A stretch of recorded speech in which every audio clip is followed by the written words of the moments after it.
பில்லி சூனியம் என்பது ஒன்று இருக்கிறதா? இரண்டாவது, அவைகள் கிறிஸ்தவர்களை பாதிக்குமா? சில கிறிஸ்தவர்கள் அவைகளை நம்புகிறதில்லை, சில கிறிஸ்தவர்கள் நம்புகிறார்கள். ஒரு சிலர் பில்லி சூனியத்திற்கு பயப்படுகிறார்கள்.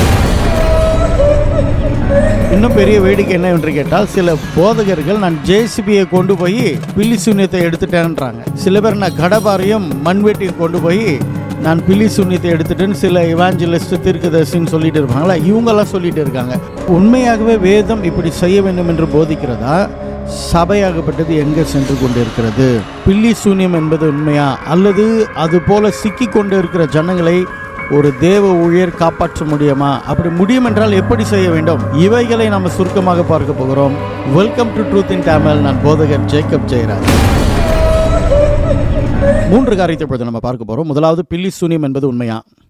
இரண்டாவது, இவைகள் கிறிஸ்தவர்களை தேவ பிள்ளைகளை தாக்குமா?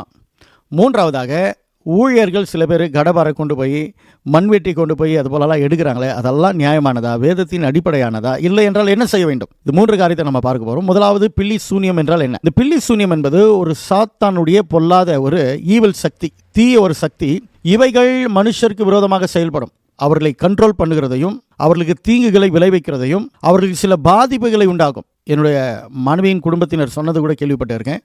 யாரோ ஒருவர் அவங்க சொந்தங்களை சூனியத்தினாலே தவளை போல உட்கார வச்சிருக்காங்க. பிறகு ஜெபித்து குணமாகி இருக்காங்க. நேரம் இருந்தாலும் பின்னாடி நான் அதை சொல்லுகிறேன். இது போல சிலர் மரித்து கூட போயிருக்காங்க. இது போல சில தாக்குதல் இருக்கிறதை நம்ம அநேக கேள்விப்பட்டு இருக்கிறோம். நானும் கேள்விப்பட்டு இருக்கேன். இவைகள் தான் மனுஷருக்கு தீமையை செய்யும். இன்னொன்று சொல்ல போனால், தேவன் ஜனங்களை விடுதலையாக்க, நன்மை செய்ய, அவர்களை ஆசீர்வதிக்க ஆண்டவர் அநேக அற்புதங்களை ஆண்டவர் செய்வார் ஜனங்கள் நன்மைக்காக. ஆனால் இந்த தீய சக்தி, பில்லி சூனிய கட்டுகள், இது ஒரு சாத்தானுடைய தந்திரம், பொல்லாத ஆவினால் நடக்கிற இந்த காரியங்கள் மனுஷருக்கு தீமையை செய்யும், அதை நன்மை செய்யாது. அதுதான் தேவனுடைய அற்புதங்கள் ஜனங்களுக்கு நன்மை செய்யுமானால், இந்த சாத்தானின் இந்த தீய சக்திகள் ஜனங்களுக்கு தீமை மட்டுமே செய்யும். அது நிறுத்திலிருந்து நன்மை வராது.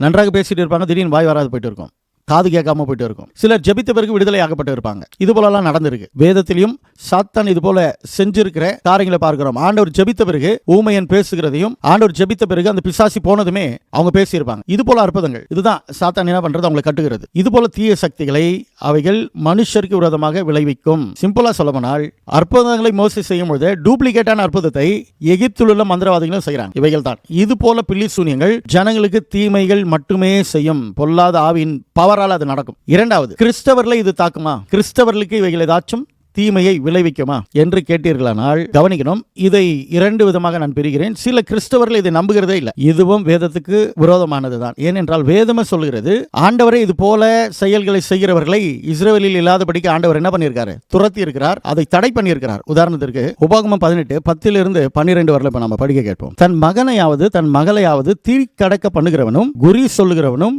நாள் பார்க்கிறவனும், அஞ்சனம் பார்க்கிறவனும், சூனியக்காரனும், மந்திரவாதியும், சன்னதக்காரனும், மாயை வித்தைக்காரனும், செத்தவர்களிடத்தில் குறி கேட்கிறவனும், ஆண்டவர் தெளிவா சொல்கிறார், உங்களுக்குள்ள இருக்க வேண்டாம் இப்படிப்பட்டவர்கள். இப்படிப்பட்டவைகளை செய்கிற எவனும் கர்த்தருக்கு அருவருப்பானவன். இப்படிப்பட்ட அருவருப்புகளின் நிமித்தம் உன் தேவனாகிய கர்த்தர் அவர்களை உன் முன்னின்று துரத்தி விடுகிறார். இப்ப கவனிச்சிங்களா?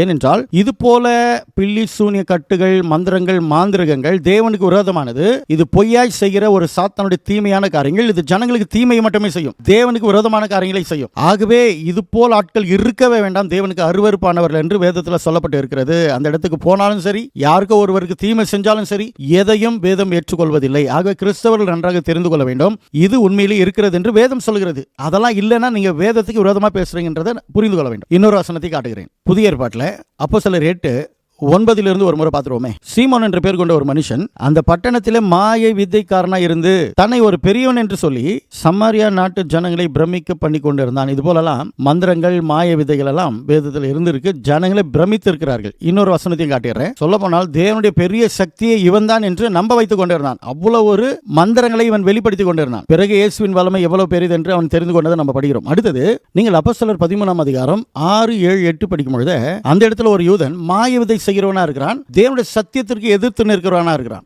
இவன் ஒரு இன்ஃப்ளூயன்ஸ் உள்ள ஒரு மனுஷன். நீங்கள் 7ஆம் வசனத்திலிருந்து படிக்கும் பொழுது ஒரு வருஷம் பார்த்துருவோமே. அவன் விவேகமுள்ள மனுஷனாகிய செர்கியு பவுல் என்கிற அதிபதியோடு கூட இருந்தான். அந்த அதிபதி பர்னபாவையும் சவுலையும் அழைப்பித்து அவர்களிடத்தில் தேவ வசனத்தை கேட்க ஆசையா இருந்தான். நீங்க நன்றாக கவனிக்கணும். இந்த தீய சக்தி சாத்தானினுடைய ஒரு தந்திரத்தால் இழுக்கப்பட்டவர்கள் என்ன செய்வார்கள் என்றால், தேவ மனுஷருக்கும் தேவ சத்தியத்திற்கும் விரோதமாக செயல்படுவார்கள். இது ஒரு சாத்தானுடைய பொல்லாத ஆவியினுடைய ஒரு தாக்குதல், இந்த பில்லி சூனியம் என்பது. இப்ப பவுல் என்ன செய்கிறார் பாருங்க. மாய வித்தைக்காரன் என்று அர்த்தம் கொள்கிற அந்த பேரையுடைய அந்த எலிமா அந்த அதிபதியை விசுவாசத்தின் என்று திரும்பும்படி வகை தேடி அவர்களுடைய, அதாவது பவுலோடு கூட எதிர்த்து நிற்கிறான். அப்பொழுது பவுல் என்று சொல்லப்பட்ட சவுல் பரிசுத்த ஆவியினாலே நிறைந்தவனாக என்ன செய்கிறான் பாருங்க. அந்த மந்திரவாதியை, பொல்லாத மனிதனை உற்று பார்த்து, எல்லா கபடமும் எல்லா பொல்லாங்கும் நிறைந்தவனே, அதுதான் சொல்றாரு, பிசாசின் மகனே, நீதிக்கெல்லாம் பகஞ்சனே. இதுதான் பில்லி சூனிய கட்டை நாடி தேடுகிறவர்களும் செய்கிறவருடைய ஒரு நிலையை வேதம் சொல்கிறது.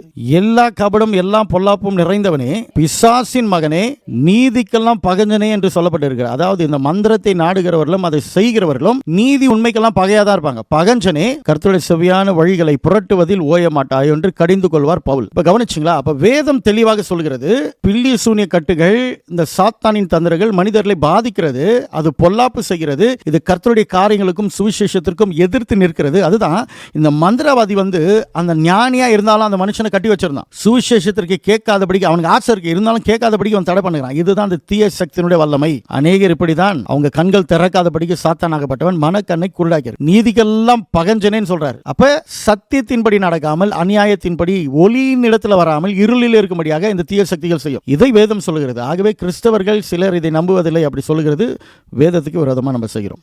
சில கிறிஸ்தவர்கள் வேதம் இதை சொல்லுகிறது என்று நம்புகிறார்கள். இப்ப கேள்வி, கிறிஸ்தவர்களை இது பாதிக்குமா? சிம்பிள் கேள்வி. நிச்சயமாக சொல்லுகிறேன், வேதம் சொல்லுகிறது, இயேசுவின் ரத்தத்தால் கழுவப்பட்டு தன் பாவங்களை மனம் திரும்பி அறிக்கையிட்டு அவரை தன் சொந்த ரட்சகராக ஏற்றுக்கொண்டு அவருக்குள்ள வாழ்கிற எந்த ஒரு கிறிஸ்தவனையும் கிறிஸ்தவர்களையும் யாரையும், சின்ன குழந்தையை கூட இந்த தீய சக்திகள் தொடவே முடியாது. இதுதான் கர்த்தருடைய வல்லமை. ஏனென்றால் ஒருவன் ரட்சிக்கப்படும் பொழுது கிறிஸ்துவுக்குள்ளே இருக்கிறான். ஒன்று. இன்னொன்று, ரட்சிக்கப்பட்டு ஞானஸ்தானம் எடுக்கிறவன் கிறிஸ்துவோடு கூட அடக்கம் பண்ணப்பட்டான். இன்னொரு இடத்துல பவுல் சொல்கிறார், இனி வாழ்வது நான் அல்ல, எனக்குள்ள இயேசுவே வாழ்கிறார். நான் உயிரோடு இருந்து வாழ்வதும் நான் அவருக்காக வாழ்கிறேன் என்று சிம்பிளா சொல்வார். மிகவும் எளிமையான பதில். கிறிஸ்தவர்களை இது தாக்குமா? கிறிஸ்தவர்களுக்கு ஒரு அபாயம், ஆபத்து செய்யுமா என்றால், இயேசுவின் ரத்தத்தால் கழுவப்பட்டு இயேசுவோடு கூட நடக்கிற எந்த உண்மையான கிறிஸ்தவனையும் இந்த பொல்லாப்பு தாக்க முடியாது, வாய்ப்பே கிடையாது. அதுதான் வேதம் சொல்லுது. 1 யோவான் 4:4, உலகத்தில் உள்ளவனிலும் உனக்குள்ள இருக்கிறவர் பெரியவர். அல்லேலூயா என்று சொல்கிற பழக்கம் இருந்தால் அல்லேலூயா என்று சொல்லுங்கள். உலகத்தில் உள்ளவனிலும் உங்களுக்குள்ள இருக்கிறவர் பெரியவர். இந்த இயேசு தூரத்தில் இல்ல, இந்த இயேசு ரட்சிக்கப்படும் போது நமக்குள்ள இருக்கிறார். அப்படி இருக்கும் பொழுது நமக்கு பாதுகாவல் இருக்கு. இரண்டாவது, ரட்சிக்கப்பட்டு ஞானஸ்தானம் எடுத்தவர்களுக்கு இன்னொரு வல்லமையான காரியங்களை வேதம் சொல்கிறது. இந்த சாத்தானின் கிரியைகள் மேல ஒரு அதிகாரம் இருக்கு, ஒரு வல்லமை இருக்கு. அதைத்தான் நாம மார்க் 16, 17, 18 பார்க்க போறோம். விசுவாசம் உள்ளவனாகி ஞானஸ்தானம் பெற்றவன் ரட்சிக்கப்படுவான், விசுவாசியாதவனோ ஆக்கினைக்குள்ளாக தீர்க்கப்படுவான் என்று சொல்லிட்டு அடுத்து சொல்வார் முக்கியமானது. அப்படி இயேசுவை விசுவாசித்து அவர் பிள்ளைகளாக இருக்கிறவர்களால் நடக்கிற அடையாளங்களாவன. என்ன அடையாளம் என்றால், இயேசு கிறிஸ்துவின் நாமத்தினாலே பிசாசுகளை துரத்துவார்கள் என்றால் என்ன? இந்த தீய சக்திகள், இந்த பொல்லாத காரியங்கள், மந்திரங்கள், மாந்திரிகங்கள், பில்லி சூனிய கட்டுகள் எல்லாமே பிசாசினால, அவனுடைய ஆவினால நடைபெறுகிறது. அப்ப சபைக்கு, தேவ பிள்ளைகளுக்கு தேவன் கொடுத்திருக்கிற பெரிய வல்லமை என்னவென்றால், பிசாசுகளை துரத்துவார்கள். அதுதான் வேதம் சொல்லுது. தேவனுக்கு கீழ்ப்படிந்து பிசாசுக்கு எதிர்த்து நில்லுங்கள், அப்பொழுது அவன் ஓடி போவான். அப்ப தேவ பிள்ளைகளா இருக்கிற நமக்கு மிகப்பெரிய பாதுகாவல், மிகப்பெரிய வல்லமை. உலகத்தில் உள்ளவனும் நமக்குள்ள இருக்கிற ஒரு பெரியவர். 1 யோவான் 4:4. அடுத்தது, தேவன் பிசாசுகளை துரத்தக்கூடிய வல்லமையை சபைக்கு, விசுவாசிகளுக்கு இயேசுவின் நாமத்தினாலே கட்டளை கொடுத்திருக்கிறார். அந்த அதிகாரம் தேவ பிள்ளைகளுக்கு, சபைக்கு இருக்கு. அடுத்தது, நவமான பாஷையில பேசுவார்கள், சர்ப்பங்களை எடுப்பார்கள். இங்கேயும் சில பேர் லிட்டரலா என்ன பண்றாங்க, சர்ப்பங்களை எடுக்கிறாங்க. சர்ப்பம் என்றது ஒரு சாபமான காரியங்கள் வேதத்துல. அப்ப அந்த மாதிரி சாபமான காரியங்களை, அது போல தீமையான காரியங்களை அந்த இவங்களை தாக்க வரும்பொழுது கூட அது இவங்களை அணுகாது. கீழே சொல்வாரு, சாவுக்கு ஏதுவான யாதொன்றை குடித்தாலும் அது இவர்களை சேதப்படுத்தாது. இந்த பாம்புகள் எடுக்கிறது லிட்டரல் கிடையாது. இந்த பைசன் சில பேர் குடிக்கிறேன்ட்டு சில பேர் சொல்லிட்டு இருப்பாங்க, அதுவும் லிட்டரல் கிடையாது. இது ஆண்டவர் சொல்கிறது. ஆவிக்குரிய பிரச்சனையை பத்தி பேசிட்டு இருக்காரு. சாத்தானை தொடுத்துகிறதெல்லாம் ஒரு ஆவிக்குரிய பிரச்சனைகள். அதனால சொல்றாரு அந்த கான்டெக்ட்ல. அப்ப சாப கேடுகளாகட்டும், சாத்தானுடைய தீமைகளாகட்டும் இவர்களை அணுகாது. அடுத்தது இன்னொன்னு சூப்பர் நேச்சுரல் மிராக்கிள் சொல்றாரு. வியாதிஸ்தர் மேல கைகளை வைப்பார்கள், அப்பொழுது அவர்கள் சொஸ்தமாவார்கள். இதெல்லாம் தேவன் அவர் ஏற்றுக்கொள்கிறவர்களுக்கு ஊழியர்களுக்கு கொடுக்கிற மிகப்பெரிய வல்லமை. ஆகவே கிறிஸ்தவர்களை இந்த பில்லி சூனிய கட்டுகள் தாக்குமா, பாதிக்குமா, அவங்களுக்கு ஏதாச்சும் செயல் செய்ய முடியுமா, தீமை செய்ய முடியுமா என்றால் முற்றிலும் 100% முடியாது, வாய்ப்பே கிடையாது. ஒன்று, இயேசு நமக்குள்ள இருக்கிறார். இன்னொன்று, இயேசு நம்மை சூழ்ந்திருக்கிறார். நாம safe and secure in the name and in the blood of Jesus. இயேசுக்குள்ளாக, அவர் ரத்தத்துக்குள்ளாக, அவர் நாமத்துக்குள்ளாக நாம மிகவும் பாதுகாவலோடு கூட இருக்கிறோம். ஆகவே பொல்லாப்பு உங்களுக்கு நேரிடாது, வாதை உங்கள் கூடாரத்தை அணுகாது. தேவன் ஒரு நாளும் அதுபோல காரியங்கள் உங்களை தொட அனுமதிக்கவே மாட்டார். ஆகவே தேவ பிள்ளைகள் தைரியமா இருங்க. கிறிஸ்தவர்கள் எல்லாம் அது பாதிக்காது. இஸ்ரவேலிலே அல்லது இஸ்ரவேலர் சில பேருக்கு மந்திரம் எல்லாம் செஞ்சிருக்காங்க. இஸ்ரவேலில் கூட இருந்திருக்காங்க யூதர்கள் மந்திரவாதிகளாக. ஆனால் உண்மையான இஸ்ரவேலரை இதை தாக்கி இருக்கிறத நம்ம பார்த்தோம்னாக்கா பெரிய கேள்விக்குறிதான். வேதம் முழுக்க பார்க்கும் பொழுது தேவ பிள்ளைகளை இது போல மந்திரங்கள் தாக்கினதாக ஒரு எவிடன்ஸ் கூட இங்க பார்க்க முடியாது. அதற்கு வாய்ப்பே கிடையாது. ஏனென்றால் எல்லாவற்றுக்கும் மேலான வல்லமை உள்ளவர் நமக்குள்ள இருக்கிறார். இன்னொன்று, அவர் சபைக்கு நமக்கு வல்லமை கொடுத்திருக்கிறார். எதற்கு? பிசாசுகளை துரத்தக்கூடிய வல்லமை. ஆகவே இவைகளை நம்ம ஒரு நாள் நம்ப கூடாது, நம்மளை தாக்கும் என்று. இவைகள் நம்மை சேதப்படுத்துறதுக்கும் வாய்ப்பில்லை. தேவ பிள்ளைகளுக்கு முன்னாடி அது செயல் இழந்து போகிறது தான் வரலாறு. இப்பொழுது மிகவும் சுவாரஸ்யமான ஒரு கேள்வி எதிர்பார்த்துட்டு இருப்பீங்க. சில போதகர்கள் சொல்ல கேள்விப்பட்டிருக்கேன். ஒருத்தர் சொல்லிட்டு இருக்காரு, லட்சக்கணக்கான சூனிகளை நான் எடுத்திருக்கேன், புல்டோசர் போட்டு நாங்கள் எடுத்திருக்கோம். அந்த வீடியோ நான் சர்ச் பண்ண எனக்கு கிடைக்கல அவர் யார் என்று. ஏதோ ஒரு ஷார்ட்ஸ் பார்க்கும்போது கிடைச்சது. ஷார்ட்ஸ் பார்த்துட்டு ஒரு தீர்வுக்கு வர முடியாது, நான் அமைதியாக விட்டுட்டேன், சைலண்டா. கவனிங்க, சில ஊழியர்கள் கடபாரை கொண்டு போயிட்டு மண்ணை தோண்டி அங்கிருந்து சில பொருட்களை எடுக்கிறது செஞ்சுட்டு இருக்கிறாங்கன்னு சொல்றது, மண்வெட்டி கொண்டு போய் இது போல செயல்களை செய்கிறது. நன்றாக புரிந்து கொள்ள வேண்டும், நம்மை கர்த்தர் ஜேசிபி டிரைவரா வைக்கல, நம்மை கர்த்தர் கொத்தனாரும் வைக்கல. வேதம் சொல்லுது பிசாசுகளை துரத்துவீங்கன்னு சொல்லியிருக்காரு தவிர கடபாரை எடுத்துட்டு மண்ணை நோண்டுவீங்கன்னு ஆண்டவர் சொல்லவே இல்லை. அவங்க என்ன நினைக்கிறாங்கன்னா, அந்த ஏதோ ஒரு பொருள், ஆப்ஜெக்ட், ஐட்டம்ஸ், அந்த செய்வனுடைய பொருட்கள் அங்கே இருக்கும், அதை எடுத்துட்டா அது அந்த பிரச்சனை அவங்களை விட்டு நீங்கிடும் நினைக்கிறாங்க. இது தவறான ஒரு மனப்பான்மை. ஒரு பொருள் மேல அந்த தீய சக்தி இருக்கு, அதனால அவங்க பாதிக்கப்பட்டிருக்காங்கன்னா அந்த தீய சக்தியே ஒரு மனுஷன் மேல இருந்தா அவனை எடுக்க முடியுமா? நம்ம சாகடிச்சிருவோமா? இது லாஜிக்கே கிடையாது. இது எந்த விதத்தில் ஸ்பிரிச்சுவாலிட்டி கிடையாது. வேதம் இதுக்கு சப்போர்ட் பண்றது இல்லை. நீங்கள் வேதம் முழுக்க பார்த்தீங்கன்னா இது போல மந்திரவாதிகள், மாய விதைக்காரர்கள் புத்தகங்களை அவர்கள் எரித்து இருக்கிறார்கள்.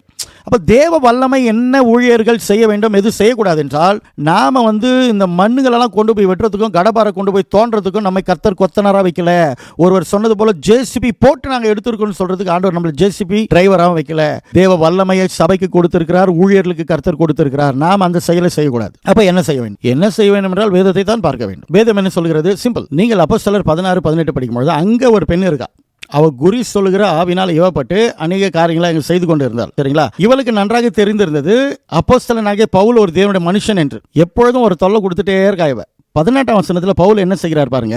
இப்படி அநேக நாள் செய்து கொண்டு வந்தால் பவுல் சினம் கொண்டு கோபம் கொண்டு திரும்பி பார்த்து, நீ இவளை விட்டு புறப்படும்படி இயேசுவின் நாமத்தினாலே கட்டளை கொடுக்கிறேன் என்று என்ன செய்கிறான் என்றால் அந்த ஆவியினுடனே சொன்னான். வல்லமை என்னவென்றால் அந்த நேரமே அந்த ஆவி புறப்பட்டு போனது. இது பிரச்சனை ஏதோ ஒரு ஆப்ஜெக்ட், ஏதோ ஒரு ஐட்டம் இந்த பில்லி சூனிய பிரச்சனைனால வைக்கிறாங்க, அது பிரச்சனை இல்லை. அதுக்கு பின்னாடி செய்கிற ஆவிதான் பிரச்சனை. ஒரு மனுஷனை ஆவி பிடித்திருந்தால் அந்த மனுஷனோட சேர்த்து நம்ம புல்டோசரையோ கடபாரை கொண்டு வந்து பேத்துறது இல்லை. அவன் மேல இருக்கிற ஆவியை இயேசுவின் நாமத்தை விரட்டுகிறோம். அதே போலதான் அந்த ஆவி எந்த தீய சக்தி, தீய ஆவி கிரியை செய்கிறதோ அவைகளை நிர்மூலமாக்கக்கூடிய ஒரு வல்லமையை தேவன் தேவ சபைக்கு கொடுத்திருக்கிறார், ஊழியர்களுக்கு கொடுத்திருக்கிறார், ஏன் விசுவாசிகளுக்கும் கர்த்தர் கொடுத்திருக்கிறார். மாற்று கருத்து இல்லை சார். ஆகவே இது போல செயல் நம்ம செய்யக்கூடாது. பவுல் அப்படி செய்யல. மேல இருக்கிற அந்த பொல்லாத ஆவியை புரிந்து அறிந்து அவைகளை விரட்டுகிறார். அதுதான் நம்ம செய்யணும். இன்னொரு உதாரணம். அடுத்தபடியாக நீங்கள் அப்போஸ்தலர் 19ஆம் அதிகாரத்துக்கு வரும்பொழுது பவுலின் கைகளினால கர்த்தர் அநேக அற்புதங்களை செய்கிறார். சுவிசேஷத்தின் வல்லமையை ஜனங்கள் புரிந்து கொள்கிறார்கள். எந்த இடத்துலனா சில யூதர்ல மந்திரவாதிகளாக இருக்காங்க, மாய விதைக்காரங்களா இருக்காங்க. இவர்கள் தேவனுடைய வல்லமையை கண்ட பொழுது, தேவனுடைய சுவிசேஷத்தை கேட்ட பொழுது அதுல அநேகர் மனம் திரும்பி அவருடைய எல்லா புத்தகத்தையும் எரிக்கிறார்கள். அதுதான் 19 பார்க்கிறோம். 19 ஒரு முறை பார்த்துருவோம். மாய விதைக்காரர்களா இருந்தவர்களில் அநேகர் தங்கள் புஸ்தகங்களை கொண்டு வந்து, அந்த ஆப்ஜெக்ட், அந்த பொருட்களை கொண்டு வந்து, மாய விதை சம்பந்தப்பட்டதை கொண்டு வந்து, இங்கதான் நன்றாக கவனிக்கணும், எல்லாருக்கும் முன்பதாக சுட்டெரித்தார்கள். யாரு? போதகர்கள். பவுல் சுட்டெரிக்கல. பாதிக்கப்பட்டவர்கள், அது போல செஞ்சவர்கள், அந்த மாய விதையை மற்றவர்களுக்கு தீமையாக செஞ்சவர்கள், அவர்கள் எரித்தார்கள். இதுதான் பிப்ளிக்கல். இப்ப தேவ வல்லமை என்னவென்றால் பாதிக்கப்படுறான் பாரு, அல்லது அந்த காரியங்களை செய்யறான் பாருங்க, மந்திரவாதிகள் செய்ய வேண்டிய காரியங்கள் அல்லது பாதிக்கப்பட்டவர்கள் செய்ய வேண்டிய காரியங்கள். ஊழியக்காரருக்கு அந்த வேலை இல்லை. ஊழியக்காரருடைய வேலை தேவ வல்லமையை வெளிப்படுத்துவது, தேவனுடைய சுவிசேஷத்தை சொல்லுவது, சாத்தானின் கிரியைகளை இயேசுவின் நாமத்தினால விரட்டுவது. இதுல நான் பார்த்திருக்கிறேன். ஒவ்வொரு போதகர்களும் திரும்ப திரும்ப சொல்றேன், நம்முடைய வல்லமையினால பிசாசுகளை துரத்த முடியாது, துரத்தவில்லை. பாஸ்டர் ஜேக்கப் ஜெயராஜ் நாமத்தினால பிசாசு போவாது, இயேசுவின் நாமத்தினால தான் போகும். இதுல நிறைய போதகரை நான் பார்த்திருக்கிறது என்னன்னா, இவங்க ஜெபிச்சிருப்பாங்க, பேய் போடும். கூட்டம். ஆனா இவங்க பேய் மாதிரி அந்த மொபைல்ல அந்த வீடியோ எல்லாம் போட்டுட்டு எல்லாருக்கும் காட்டிட்டு இருப்பாங்க, பாரு நான் பேயை ஓட்டினேன், போன பேய் போயிட்டு இருக்கான், நான் இவங்களுக்கு பேய் பிடிச்ச மாதிரி பண்ணிட்டு இருப்பாங்க எல்லாமே. இது ஒரு தேவையற்ற செயல். வல்லமை தேவனுடையது, அதிகாரம் தேவனுடையது, பவர் தேவனுடையது. ஆகவே தேவ ஊழியர்கள் இனிமேலாச்சும் அந்த சத்தியத்தை கேட்டுட்டு ஜேசிபி டிரைவரா இருக்கிறத ராஜினாமா பண்ணிட்டு கடபாரையும் மண்வெட்டி எடுத்துட்டு இருக்கிற அந்த கொத்தனார் வேலையும் விட்டுட்டு சத்தியத்தை எடுங்க. வல்லமை இயேசுடையது. ஆவியில நிறைந்து இயேசுவின் நாமத்தில் சொல்லும் போது எந்த பில்லி சூனிய கட்டுகள் சாத்தானின் கிரியைகள் எது இருந்தாலும் அவைகள் நிர்மூலமாக்கப்படுகிறது தான் வேதத்தின் வரலாறு. இன்றைக்கும் அவைகள் தான் நடந்து கொண்டு இருக்கிறது. ஆகவே தேவ பிள்ளைகள் ஊழியர்கள் என்ன செய்ய வேண்டும்? அதற்கு விரோதமாக ஜெபிக்க வேண்டும். கர்த்தர் அற்புதங்களை செய்வார். நாம போய் கொத்தனார் வேலையை செய்யக்கூடாது. இந்த உதாரணத்தை சொல்லி முடிக்க போறேன். என்னுடைய மனைவியின் குடும்பத்தில் ஒருவருக்கு செய்வினை செய்து அவர்கள் இந்த தவளையை போல மாதத்துல ஒரு முறை என்ன பண்ணுவாங்களாம், உட்கார்ந்துருவாங்க. உட்கார்றது தவளை, சில பேர் தவக்கலன்வாங்க, தவளை அது போல உட்கார்ந்துருவாங்க. பயங்கரமான வியாதிகள் வேதனையில கடந்து போறாங்க. அப்பதான் அவங்க குடும்பத்தில் அவங்க சகோதரி ஒருவர் இயேசுவை ஏற்றுக்கொண்டு தமிழ்நாட்டில் ஊழியம் செய்கிறதான பத்மா முதலையார் என்கிறதான ஒரு தேவனுடைய மனுஷர். அவங்கள வந்து தன் வீட்டுக்கு அழைச்சிட்டு ஜெபிக்க முடியாது சொல்றாங்க. அப்பொழுது அந்த தேவ ஊழியர் பாதிக்கப்பட்ட அவர்களுக்காக ஜெபிக்கிறாங்க. அவ்வளவு அவங்க மண்ணையும் தோண்டல, ஜேசிபியும் கொண்டு வரல, வீட்டில வந்து ஜெபிக்கிறாங்க. பாதிக்கப்பட்ட அந்த நபருக்கு உடனடியாக கர்த்தர் பரிபூர்ண சுகத்தை கொடுத்தார். எழுந்தாங்க, தன் வேலைகளை செஞ்சாங்க, இயேசுவை ஏற்றுக்கொண்டாங்க. இந்த வீடியோ போடுகிறதுக்கு முன்னாடி கூட என் மனைவிடத்துல கன்ஃபர்மேஷனுக்காக ஒரு வார்த்தையை நான் கேட்டேன், எப்படி நடந்தது என்னன்னு. அவங்க இதை தான் சொன்னாங்க. ஆகவே தேவ பிள்ளைகளை, தேவ ஊழியர்களுக்கு கர்த்தர் வரங்களை வல்லமை கொடுத்திருக்கிறார். இந்த பில்லி சூனிய கட்டுகளை உடைக்கிறதுக்கு எடுக்கிறதுக்கும் அது நம்ம இயேசுவின் நாமத்தினாலே ஆவிலை நிறைந்து, பவுல் அதுதான் செஞ்சான், ஆவிலை நிறைந்து இயேசுவின் நாமத்தினாலே செயல்பட்டான். நாம செய்கிறதெல்லாம் ஆவிலை நிறைந்து செய்ய வேண்டும். ஜேசிபியும் பாரையும் மண்வெட்டியும் கொண்டு வந்து செய்யக்கூடாது. May God bless you. இந்த நிகழ்ச்சி உங்களுக்கு பிடிச்சிருந்தா மற்றவங்களுக்கு ஷேர் பண்ணுங்க. இதை குறித்து பேசுங்க, வேதத்தை நன்றாக படிங்க. நம்முடைய சேனல் சத்தியத்தை சத்தியமாக பேசும், அதை சத்தமாக பேசும் வியூவர்ஸுக்காக நடத்தப்படுகிற சேனல். இது சத்தியத்தை சொல்லும்படியான சேனல்.